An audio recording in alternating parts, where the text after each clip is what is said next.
Om Sam Saraswati Namaha, Namaste, Namaste. This evening on page 175 of the Chandi Path, we're going to begin the discussion of chapter 4. And this is really a lot of fun because this is a victory celebration. Actually, we just got rid of the great ego.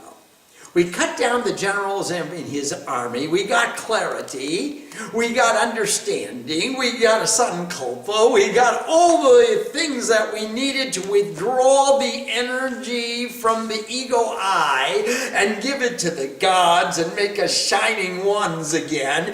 Give it to the Divine Mother and let her withdraw all of her energy away from all those little egos out there. And then we all became her, and we cut down the great ego, and all we want to do is celebrate. And what's the best, the most divine way we could celebrate? What we do at all the parties at the Devi Mandir. We sing to God. That's a celebration. Life is a festival and we get to sing to God. So let's meditate upon her form. We meditate upon she who is constantly served by all men desiring the ultimate perfection. Raise your hand if you're amongst us. Thank you. Who is surrounded on all sides by gods. That's us. Look at that lady. She's surrounded on all sides by gods in front and back and on the right and left. The goddess who removes difficulties, who is named Joya Vijoya. She's named Victory. Her beautiful body is splendidly dark like a black cloud. With her side looks, she instills fear into multitudes of enemies. She just glances out of the side of her eyes, and all the asuras, all the thoughts desist immediately. And just a glance, and one glance, and all the thoughts stop. All we can think about is the beauty, the mesmerizing beauty of the Mother of the Universe. A digit of the moon has been fastened upon her head where it shines. In her hand she holds a conch, a discus, a small sword or a scimitar, and a trident. She has 3 eyes. She stands leaning upon the shoulders of a lion, and her radiant illumination has completely filled the 3 worlds. Now that's our mom.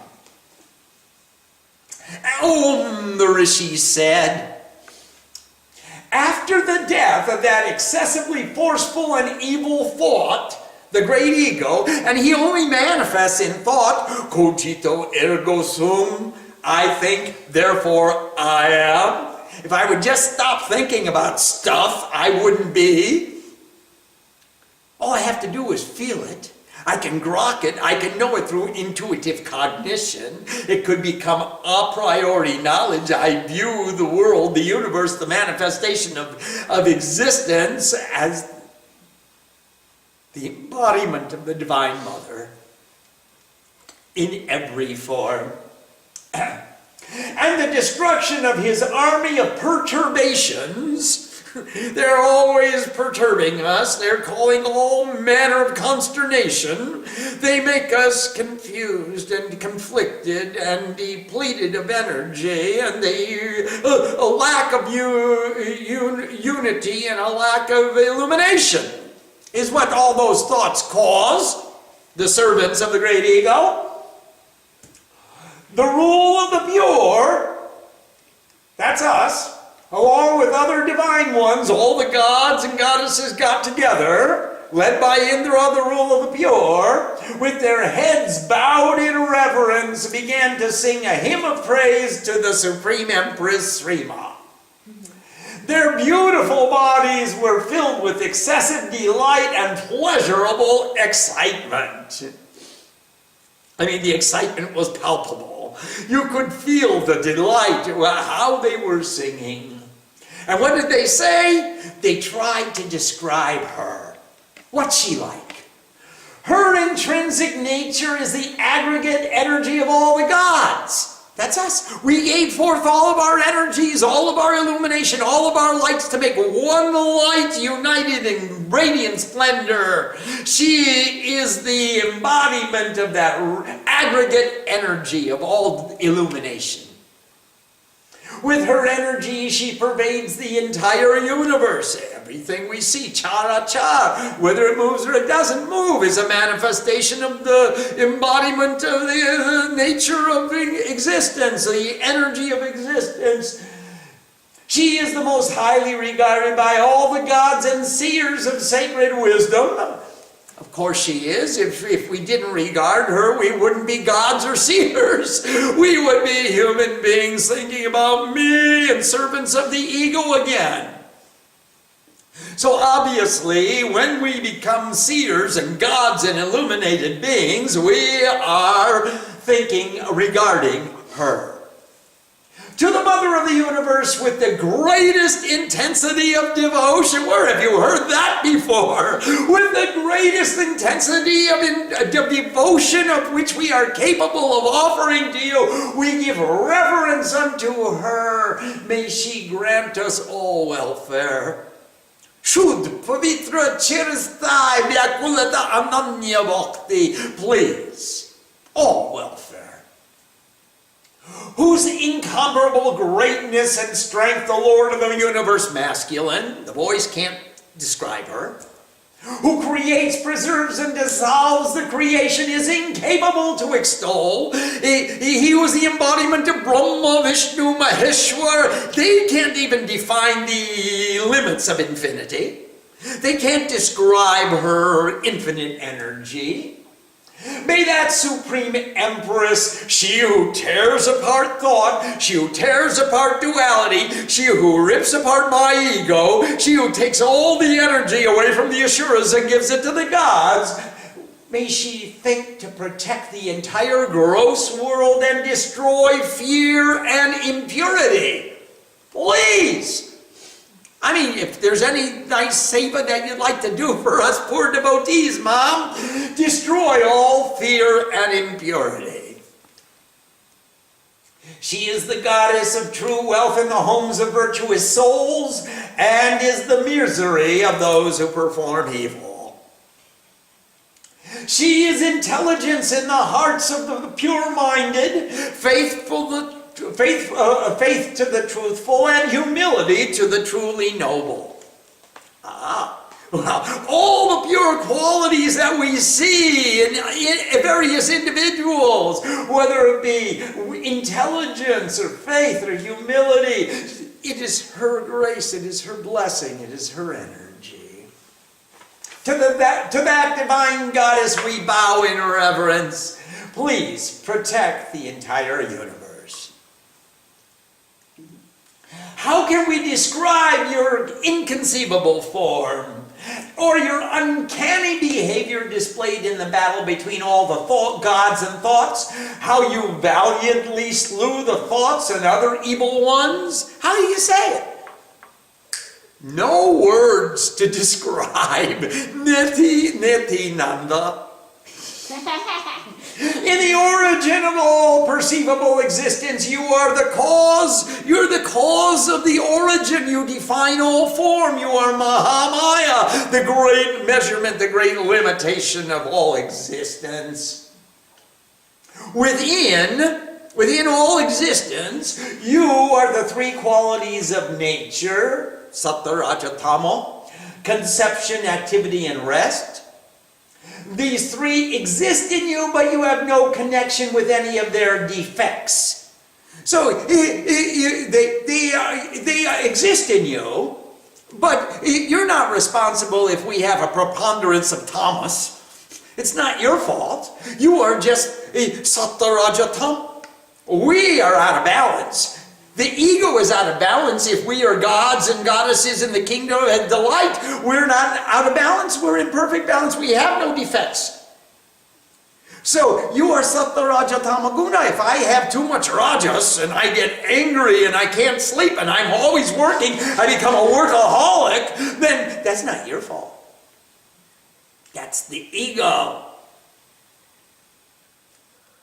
So you have no connection with any of their defects. You are beyond the conception of the supreme consciousness and the great God and other gods. No one can conceive you. How do you conceive the infinite beyond conception? By definition, she's inconceivable. You are the support of all. This entire perceivable universe is only a portion of your being because you are the imperceptible primordial being, the supreme nature. O divine goddess, in all sacrifices you are the word Swaha. I am one with God. Swa means my own, and Ha means Ishwara, and God is mine. Or I am God's. Or God and me are one. Or I am one with God. Any way you want to define it, that's fine with me. I'm not going to split hairs with you. By whose pronunciation all gods win contentment. If you say I'm one with God, everyone who's divine is satisfied. They're all content. Moreover, you are performed by all people as oblations of ancestral place. Swada. Da means Darinkorte.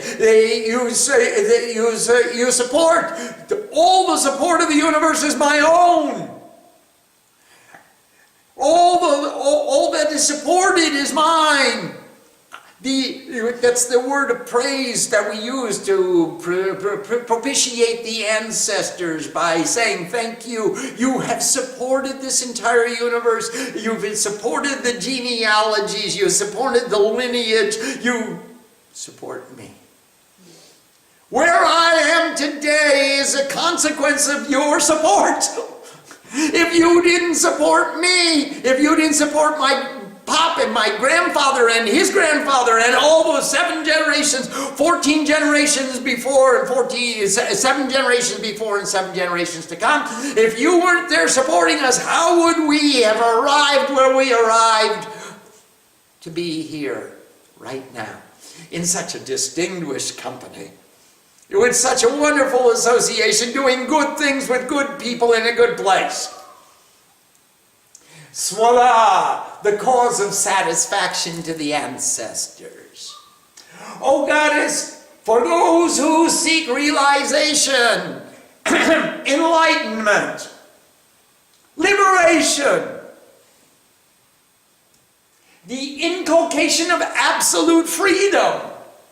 Inconceivable are the great austerities to be performed, to be devoid of all defects, having the senses subdued, complying with the essence of the principles of truth. Now all the sadhana, all the tapasya, all the disciplines that we have been speaking about are conceivable. I said, sit like this, breathe like this, chant these mantras, make this mudra, do that kriya, put the flowers here, put the flowers there, offer the milk, offer the yogurt. These are conceivable. And she's saying here, inconceivable are the austerities to be performed. Now, I'm only telling you about the conceivable ones. You're going to have to realize yourselves the inconceivable ones. That you'll only realize through doing as much as you can of the conceivable ones, then those practices will bring you to the inconceivable austerities in order to inculcate absolute freedom. To become devoid of all defects, no defect, no negativity, ever pure, completely true. No margin for error or mistake. Having the senses subdued, your focus, pratyahar, you've brought your senses to a point of complete focus and no wandering mind. Complying with the essence of the principles of truth. Dharma is your swabhav. Dharma is your intrinsic nature. You are automatically in harmony in every situation because you naturally are in complying with the essence of the principles of truth.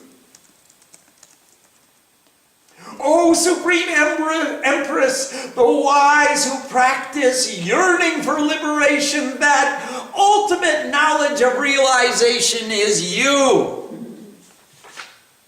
What are they going to find when they get liberated, when they get enlightenment, when they get moksha? They're going to find you. You are the intrinsic nature of sound, and that means you are all vibrations, and exceedingly pure as the Rig Veda, the Yajurveda, and the Sama Veda, with the special mode of pronunciation of songs in praise of the divine. You are the foundation. You are all vibrations. You are all words, and especially pure as the Vedatraya, the three Vedas, Rig, Sama, and Yajurveda, with the Udgita. With the special song and the tone of raised tone and the anuswar, the sound of an atom that we are, and the special vibration, the special means of pronouncing.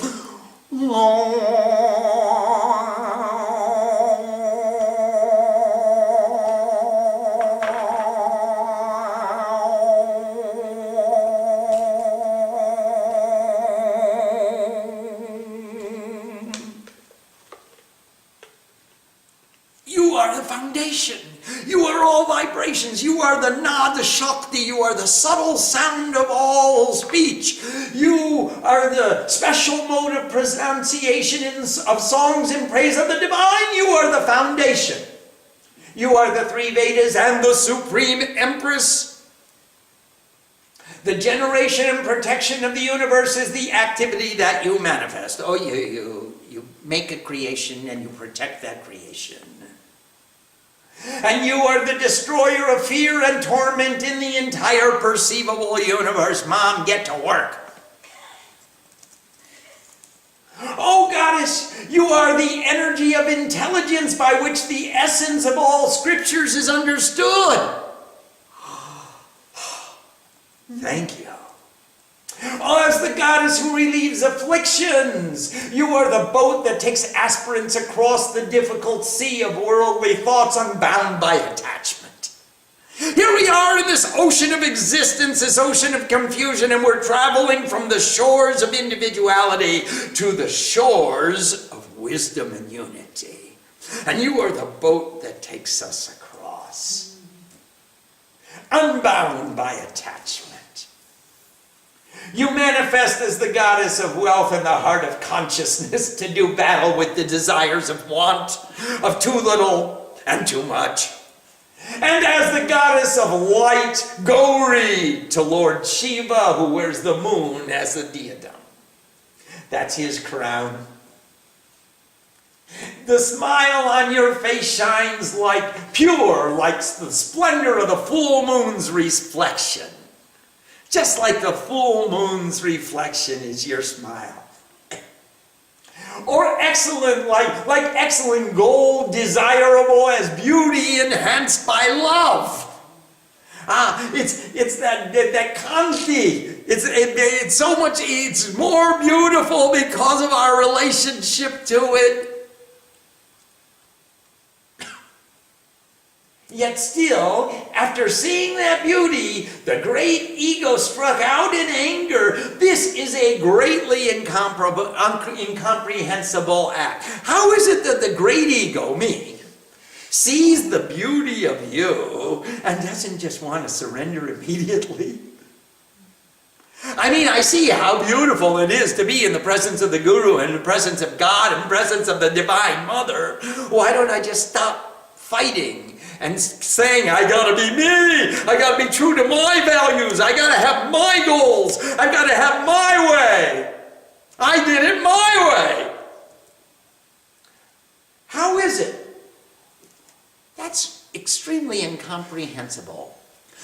And that was the question in chapter 1. The king asked to the intellect of love, the great Rishi. He said, we know.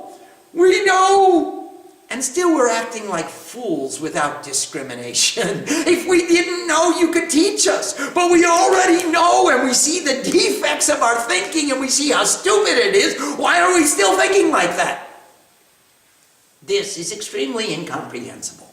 How could the great ego me look at a beautiful smile like you and not say, I want to be one with that smile immediately?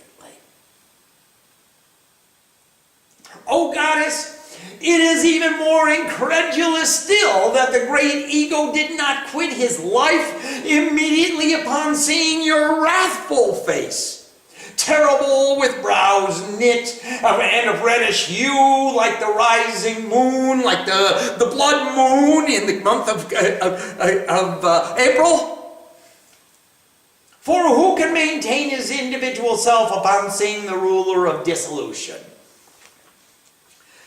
Now, if I didn't give up when I saw your beauty and your radiant light in the form of Gauri, why didn't I just quit when I saw your wrathful form in the form of Kali?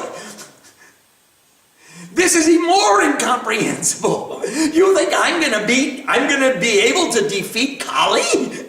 All right, I'm stupid, I'm dumb, I can't understand what is beautiful Gauri. But when I see Kali, I know I don't have a chance.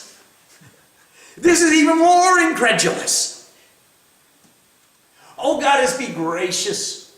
When you are pleased as the intrinsic nature of the universal soul, the whole world enjoys welfare and prosperity. We know you are the intrinsic nature of the universal soul. And when you're happy, we know the whole world will prosper and be happy. And when your anger is known, immediately the entire families of enmity are destroyed, as we have verified the very moment when the great ego with his extensive forces met his demise. Mom, if you're not happy, in an instant you went through that army of thoughts like a forest conflagration, like dry grass and timber being consumed in a forest fire. It took you one instant, Akshona, Kalkast. It didn't take you a moment of time to destroy all the armies of the great ego. So when your anger is known, immediately the armies of enmity, of hostility, that we're praying, Vishojaki, get rid of all the dvesh. Get rid of all the hostility. Remove all hostility. Rupam Dehi, give us your form. Joyam Dehi, give us victory over this little ego I. Jasho Dehi, give us welfare. Give us fame for having controlled our little selves. Vishojaki, take away, destroy, remove all enmity. O you who are the granter of welfare, those with whom you are pleased are certainly respected in their country, at least in their ashram, at least in their bedroom, at least in the little closet of their bathroom, someplace they're respected. You are the granter of welfare. They are endowed with welfare, and their acts of wisdom and harmony do not perish. They are blessed by the devotion of their children, wives, and servants. By your grace, O goddess, the meritorious souls perform every day all the actions of spiritual discipline and righteous conduct with the greatest of faith and devotion. Every day you do your practices with the greatest of faith and devotion and look forward to it. It's an opportunity to extricate ourselves from worldliness. And thereby they attain to heavenly perception. That's the only way. Kripa is the grace, and the grace is not something that falls on poor little unworthy me like a thunderbolt from heaven. It's what you do is what you get. The dati pratigrinati, nadati prashidati. Idham rupena kile namahadevena kilitam. This is the form of the pin by which all of these mantras have been bound. As you give, so shall you receive. And this is the pin with the greatest of faith and devotion we conduct, all the practices of all the spiritual discipline and righteous conduct. Are you not therefore the grantor of all fruit in the three worlds?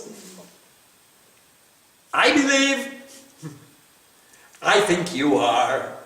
O reliever of difficulties, remembering you, the fear of all living beings is dispelled. No one is afraid of anything when they think about you. When remembered by those individuals in the harmony of spiritual growth, you increase their welfare and intelligence.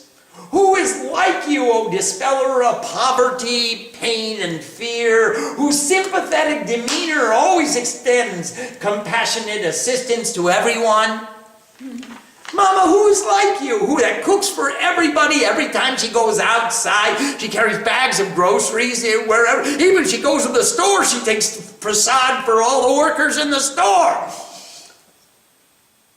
Whose sympathetic demeanor always extends compassionate assistance to everyone.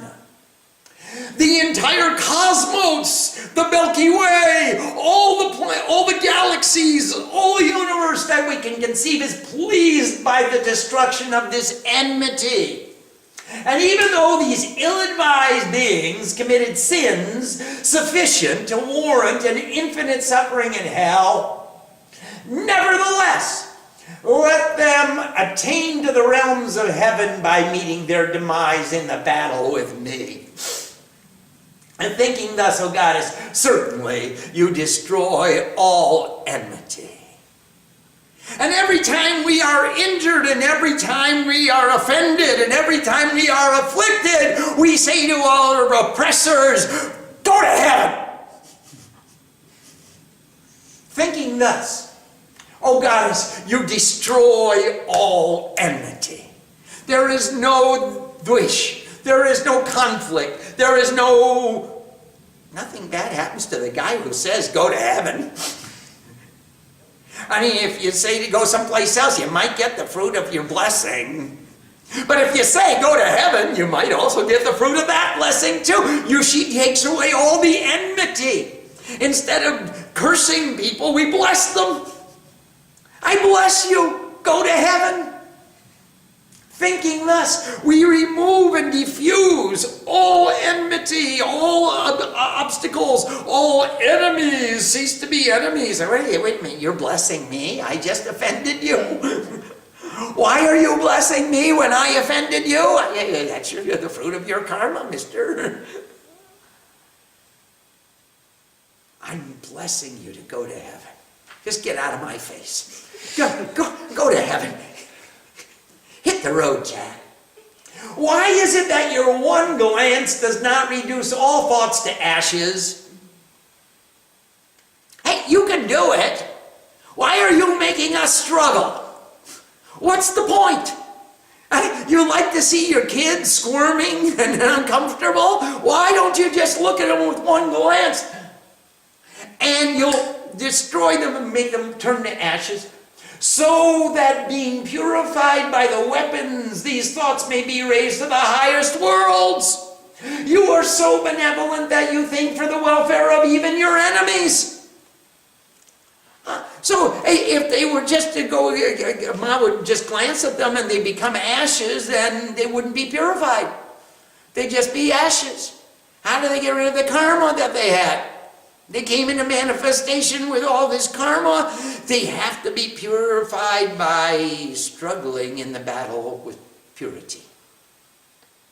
And thinking thusly, you are so benevolent that you think for the welfare of even the enemies. Let those Asuras all rise to heaven. Let them get purified in this battle. If your sword's light and the foremost dazzling radiance from your pike did not blind the eyes of the thoughts, the reason was that they also saw the rays of light like the glow of the moon, the giver of bliss, in perceiving the vision of your beautiful face. So just looking at the light glistening from your sword or the dazzling radiance coming from your pike, it should have blinded them. But when they looked at your face, they saw the cooling rays of the moon, and that was a balance to the light of your sword. O goddess, your inclination is to eradicate the faulty conduct of the wicked. Get to work. G-O-D, go on duty. With the vision of your form, no other concept may be contemplated, as no other similar exists. Hey, when we think about her, how are you going to think about Asuras? How are you going to think about selfish desires if you're thinking about Mother? You can't have two thoughts at the same time. There's a battle between the thoughts. Which one is stronger? The beautiful cooling rays of the moon-like face of the Mother of the universe? Or the dazzling radiance from her sword and her pike? Take your choice. Which do you choose? Do you want to think about selfish Asuras? Or do you want to think about the Mother of the universe saving and protecting us? Hence your strength and prowess in slaying these thoughts who are destroying the power of the gods. Thus you manifest your compassion to the enemies. O goddess, granter of wishes, with what can your valor be compared? You give fear to enemies with your excessive beauty. You're so beautiful, everyone quakes in their boots. You give fear to enemies with your excessive beauty, whereas a form beyond your own, kindness in the heart and severity in battle. In all the three worlds, these two can only be seen in you. Your heart is so kind and you're so fierce in battle, and all you want is to give beauty and compassion and nourishment and uplift the fallen and uplift the lowly. And then in battle, you're so fierce, all you want to do is take away the energy from negativity and give it to positivity. In slaying these enemies, you have protected the entire three worlds. By dying on the battlefield, these enemies have arrived in heaven, and you have dispelled all our fears of thoughts. We bow to you. Thanks a lot, Mom. That was a good battle. But again and again, would you do that for us? Yeah. Oh, goddess, protect us with your spear. Mother of the universe, protect us with your sword. Protect us with the sound of your bell. And protect us with the twang of your bowstring. Protect us in the east. Protect us in the west. Oh, you who tear apart thought, protect us in the south, and then rotate your spear and protect us in the north. In the three worlds there are forms of your exquisite beauty and others exceedingly frightful that are conceived. With all of them, protect us and protect the world. O Mother of the universe, protect us everywhere and every time with your sword, your spear, your club. Protect us on every side with every weapon that is in your lovely hands. Now, you've got some forms that are beautiful, like Gauri and Lakshmi and Saraswati. You've got some forms that are extremely fierce and Bhayankar and fearful, like Kali and Chamunda and Chinnamasta, Dhumavati. I saw her picture the other day. Dhumavati. Mother, with every form, with every weapon, in every direction, protect us. We're your children, we're your devotees. We're coming to you with sincerity in our hearts, praying that you protect us. Don't let us be overrun by Asuras. You take away the energy from the Asuras. And the Rishi said, thus, the gods sang praise to the creator of the perceivable universe and worshipped her and did the pujas with flowers and perfume and other items of the garden of delight. Now remember, all the items came from the Garden of Delight. If you don't have an item with you, don't get up and stop the puja and go to the bazaar and buy some more. Go inside the Garden of Delight and pick out, here's your beautiful silk sari, and here's your golden necklace, and here are your jewels, and I just prepared this beautiful meal for you. When all united in the fullest heavenly devotion and offered incense and fragrances and food, Ma, Etigand Pushpe, Omeng Ring Kling Chamunde, we're giving you flowers and incense and fragrances and food, and we're doing the puja. And then they all bowed to the goddess in obeisance, and in serene countenance she spoke to them, and the goddess said, all right, what do you guys want? What's all this noise about? I will grant you the fulfillment of your desire. What do you want? And the gods said, the Supreme Empress, that's you, has fulfilled our every desire, and there's nothing that remains undone. You took away the ego. You slayed the generals of the ego's army. Our enemy, the great ego, has been slain. Oh, great seer of all, that's you, Mom. Beyond that, you desire to give us a boon? Ha! Lucky us! Sansmita tom no, hingsetaha paramadpada.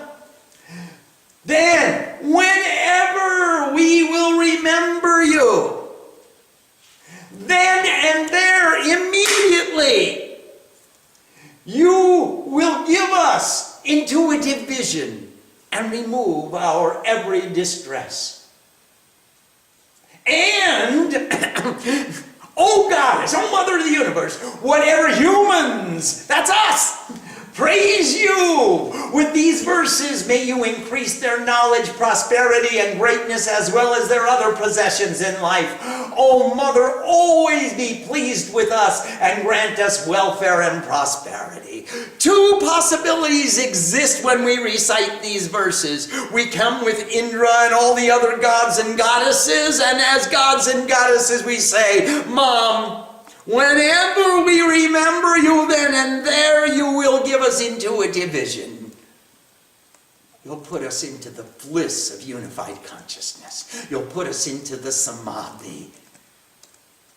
And if we forget and we think we're human beings and we're just pure, puny little devotees walking around this earth and walking in the world of objects and relationships, we're just human beings, then you're going to increase our knowledge, our prosperity, our greatness, and all the other possessions of life, our wisdom and our peace and our love and our joy. Mom, that's what we want. If we're gods, make us shine. If we're humans, make us gods.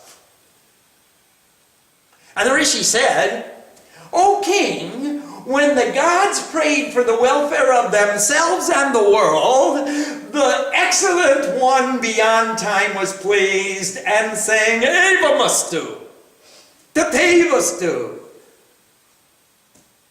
Let it be so. She vanished from sight.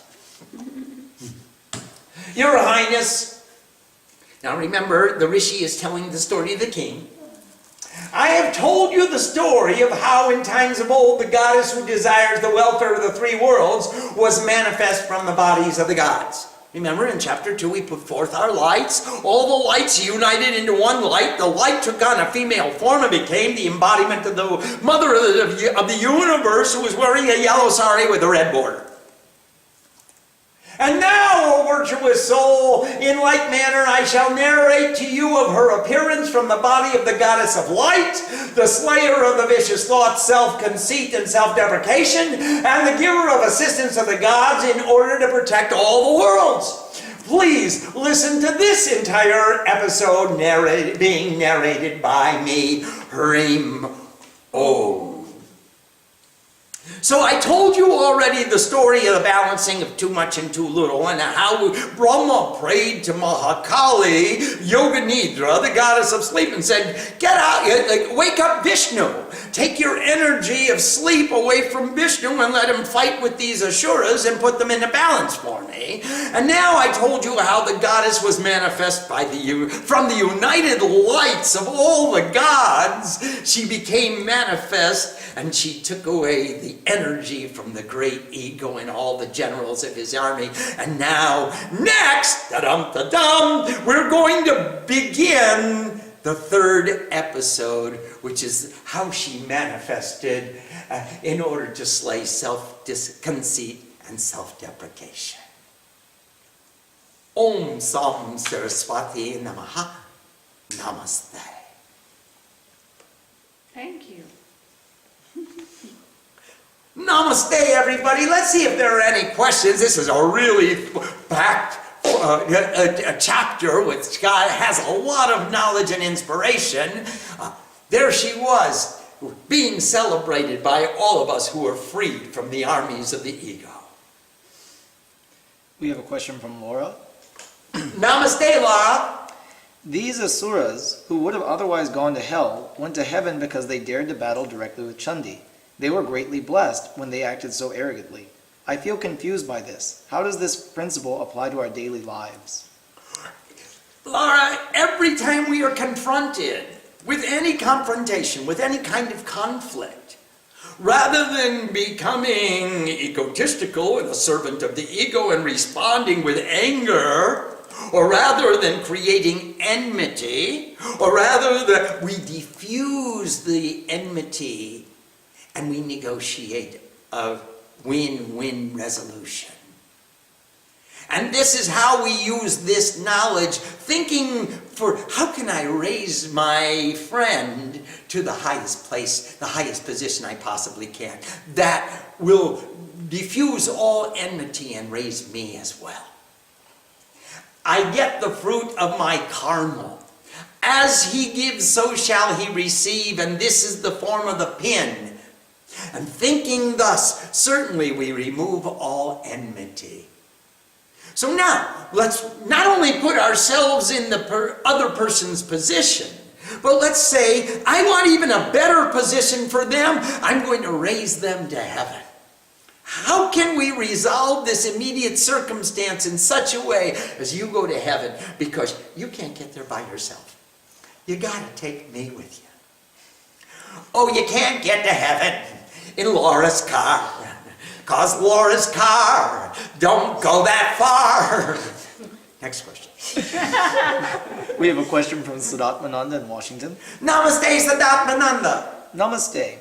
I have noticed that coincidentally, since I have been chanting the Chandi actively again, my mind has been going more crazy. Does chanting the Chandi produce such an effect that she brings the generals of the ego to come out and bug me? Perhaps this has something to do with the inconceivable austerities. No, it has something to do with the conceivable austerities. You can see, you can perceive, you can conceive all those thoughts. That's why they're bugging you. The inconceivable ones are the ones you can't be aware of. They're not conceivable. They don't have a name. They don't have a form. They don't have a nam and rup. That's the inconceivable ones. You feel them. But you can't put your finger on it. What is it that I'm feeling? Now, the chanting the Chandi is a challenge to the ego. We are saying, as soon as we develop the motivation, the intention that I'm going to sit down and chant a scripture to pray to God to take energy away from the ego, is that not a challenge to the ego?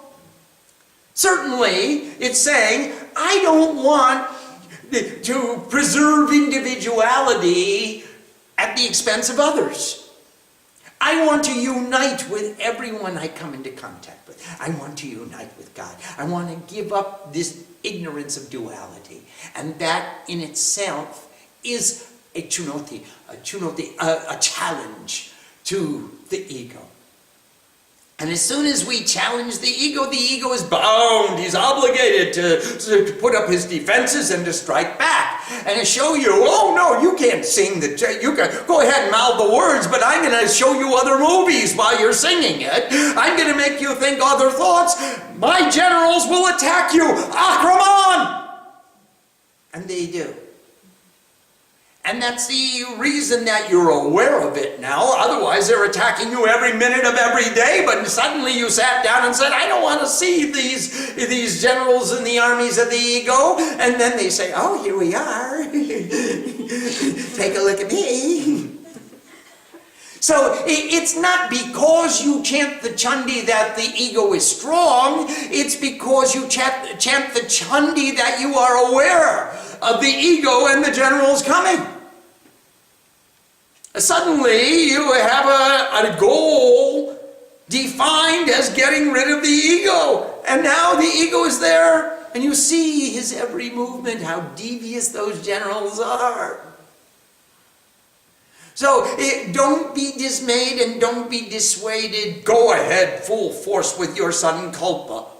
And go ahead and chant the Chandi. Go ahead and give the challenge to the ego. Okay, you may make my mind wander, but I'm not moving my knees. Be simple. Be simple. We have a question from Sadhana Shakti. Namaste, Sadhanama. Pranam. Is Mother still pleased when we sit for the Chandi and we're constantly in battle, watching movies and arguing with the past? Yes! Absolutely she is pleased. Without a doubt. Nishandeho. She is pleased because Nashangshaha.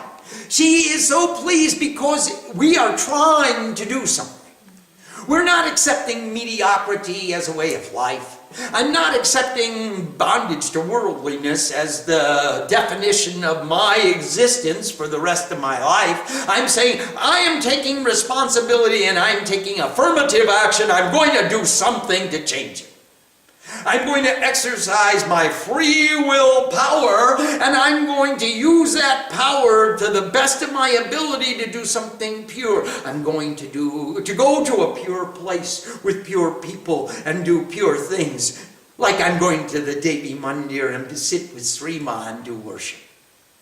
Now what other ego in the world would want to go to the Devi Mandir and sit with Srima and worship? Or come to the computer screen on a weeknight and sit and listen to the railing of Swamiji.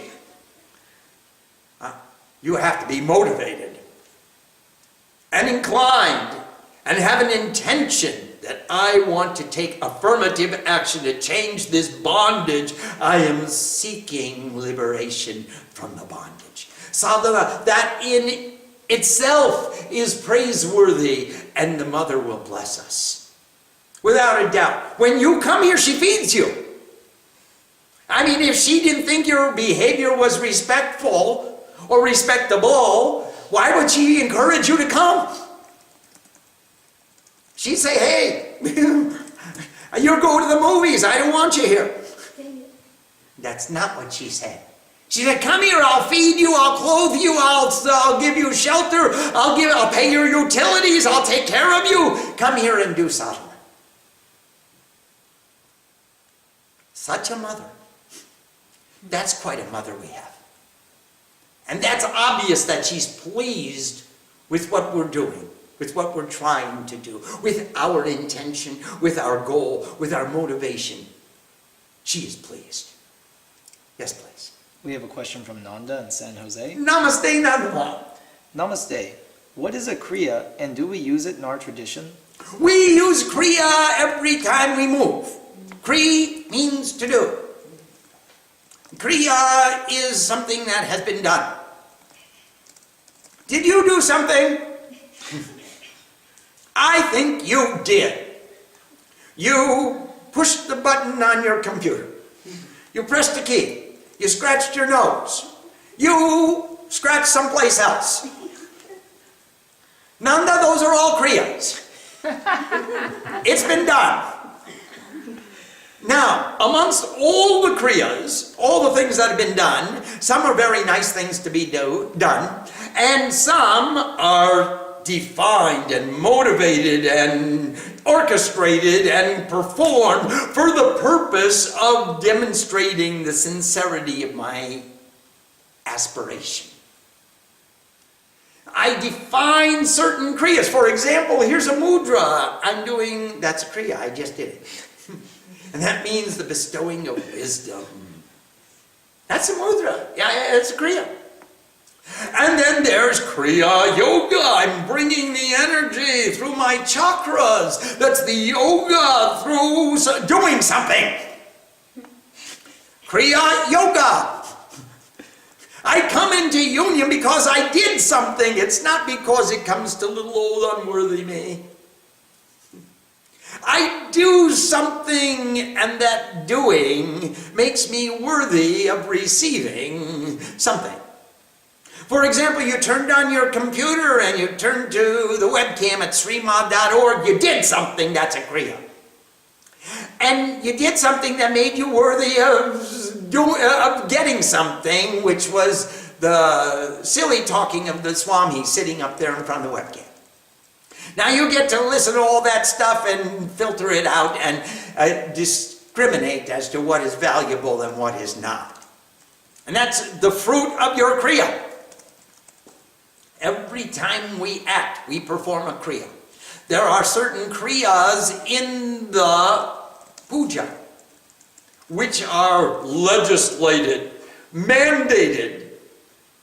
They are defined by the puja padhuti. They are the kriyas. So when we do puja, we take the kriyas and the mudras and the mantras, the asana and the pranayam and the philosophy and the grammar and the history and the literature, and we weave it into a padhuti.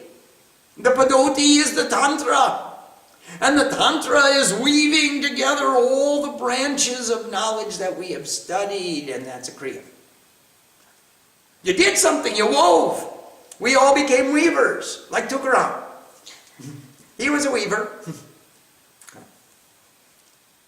We have a question from Ryan in San Jose. Namaste, Ryan. Namaste. What is the best way to cultivate being gentle to everyone in thought, word, and action? Well, first of all, you want to control foul mouth. Refine your language, because your language is symptomatic of your thought process. Speak with respect. And then you'll want to control irresistible temptation. Don't try and get something extra, as Sankaracharya told us. Don't try to get the grace of other men. Look for the grace of God. So refine your desires, refine your intentions, refine your process, refine your language. That's a great place to start practicing self-control. These are all good things to do as we practice self-control. Now, also remember that cleanliness is next to godliness. So try to keep yourself in a clean, presentable, respectable presentation, so you show the best you that is aspiring to manifest divinity. Like you take a shower early in the morning before you go to mother's breakfast table. You change your clothes every day, whether you need it or not. There are certain things that you can do in order to demonstrate respect, and you can demonstrate propriety, and you can demonstrate the sincerity of your pure aspiration. Those are some of the things I would recommend. Right. We have a question from Swarupananda in Seattle. Namaste, Swarupananda. Pranan. In the Chandi, we pray to the mother so that she will defeat the ego in battle. Yet you have also talked about expanding the ego until it fills the whole universe. Are these processes different? How do we reconcile the two? They are just like the two sides of the same coin. One is heads and the other is tail. One is Purush and the other is Prakriti. When you pursue the Divine Mother, you automatically become Lord Shiva. It is the same process, the same achievement, the same realization. To become one with the Mother is to become one with Lord Shiva. And when she takes the energy away from the ego, who's left? Shiva Aham. That's why it said in the beginning of the book, on the copyright page, it said, if you want, you can watch me dance like a devotee, and if you want, you can become my husband, Lord Shiva. All you have to do is realize that I am the energy of all in everything. And who can realize that? Only Swarupananda Saraswati. We have a question from Maushami in Boulder. Namaste, Moshami Ma. Pranam, would it be possible to give a little hint about what inconceivable austerity is? Is it like a jop jop, or is it like performing austerity in dream during sleep?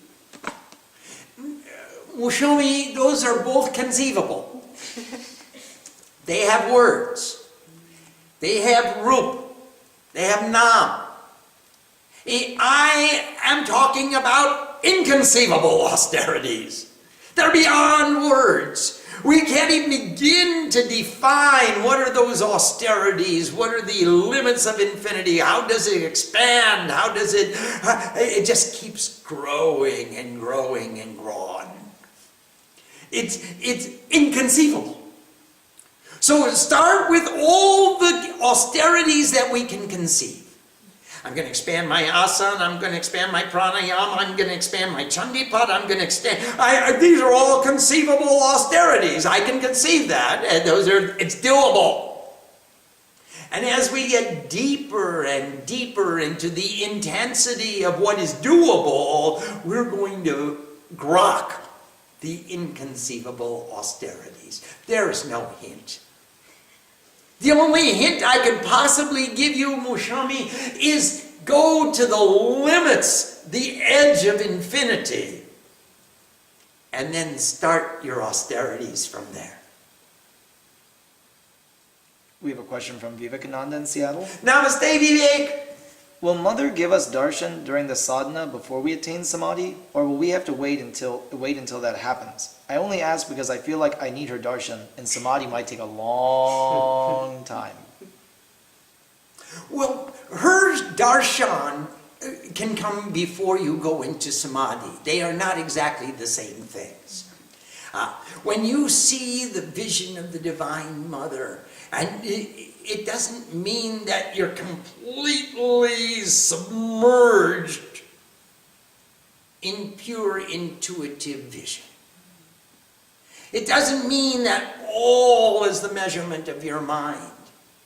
You sit in front of your altar and look into her eyes, and she could give you her darshan immediately. It just takes that one instant of being so much in love with your beloved that you can't think of anything else. And I'll bet you've had that vision. Now all you have to do is go to the altar with her. I think you did. Well, stay there at the altar with her. And then you'll see the vision of the Divine Mother. And she will take you. She is the doorway to samadhi. She will take you to samadhi. If she wants. When she wants. But first see her. She's the Divine Mother. And you can look her right in the eye and see just her. And your eyes are a mirror of your soul. And she knows when your soul is sincere. So look her in the eye with the greatest intensity of sincerity of which you are capable. And she will show herself to you. And when she's really pleased, she will take you through the doorway. And you go beyond the form of the Divine Mother into the infinity of Divine Mother, where there are no words. Om Sam Saraswati Namaha. Namaste.